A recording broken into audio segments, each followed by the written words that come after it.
c'est l'un des secrets les mieux gardés du Vatican. L'une des facettes les plus inattendues du plus petit État du monde. Ils sont moines, religieuses, gardes suisses, jardiniers ou gardiens de musée. Ils sont les ambassadeurs sportifs du Saint-Siège à l'international, qui sont les athlètes du pape François.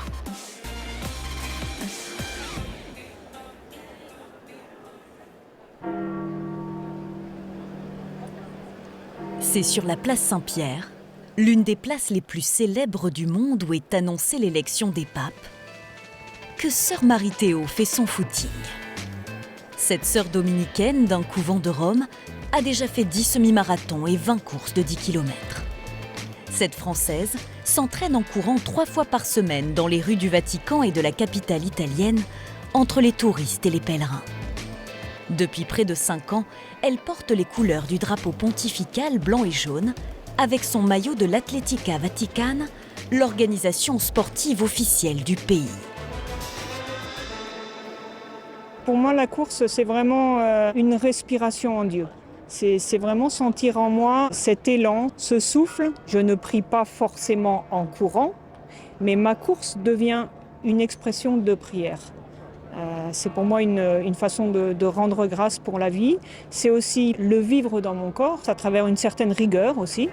Comme sœur Marie-Théo, 200 personnes font partie de l'équipe officielle multisport du Vatican, créée en 2019. Le Vatican est un pays 5 fois plus petit que Monaco, qui ne compte que 685 citoyens, mais 5000 employés de toutes nationalités y travaillent. Tous peuvent, ainsi que les membres de leur famille proche, faire partie de l'équipe sportive nationale, qu'ils soient laïcs ou religieux, et quel que soit leur pays d'origine. Le cycliste Rijn Schruijs est australo-néerlandais. Il vit à Rome depuis 3 ans parce que sa femme est l'ambassadrice de l'Australie auprès du Saint-Siège. Il a participé à 2 championnats du monde de cyclisme, emportant les couleurs du Vatican. C'était la toute première fois que quelqu'un du Vatican participait à une compétition sportive de haut niveau. J'ai pris le départ aux côtés des plus grands cyclistes du monde pour porter un message d'inclusion et de fraternité à travers le sport. Peu importe l'âge, la religion ou l'expérience, le sport nous met tous à égalité. En raison de l'absence de comité olympique national et du nombre très réduit de citoyens, la participation du Vatican aux Jeux olympiques est pour l'instant impossible. Mais de plus en plus de fédérations sportives internationales autorisent le pays à concourir aux compétitions mondiales.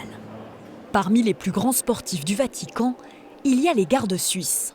Ils forment la plus ancienne armée du monde.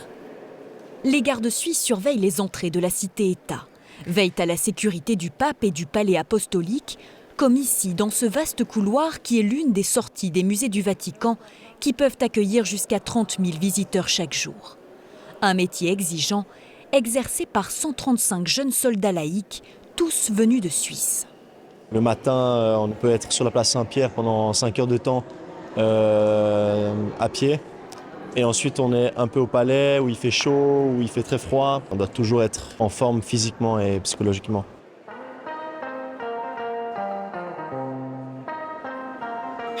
Le sport fait partie du règlement des gardes suisses.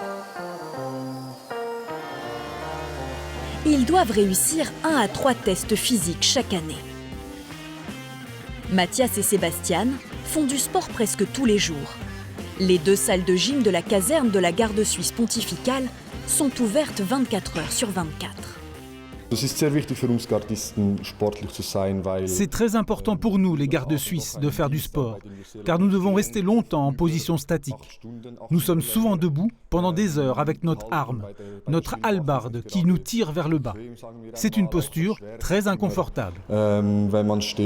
Fervent supporter d'une équipe de football de Buenos Aires, le pape François argentin a publiquement évoqué plusieurs fois les vertus du sport et ses valeurs de discipline et de fraternité.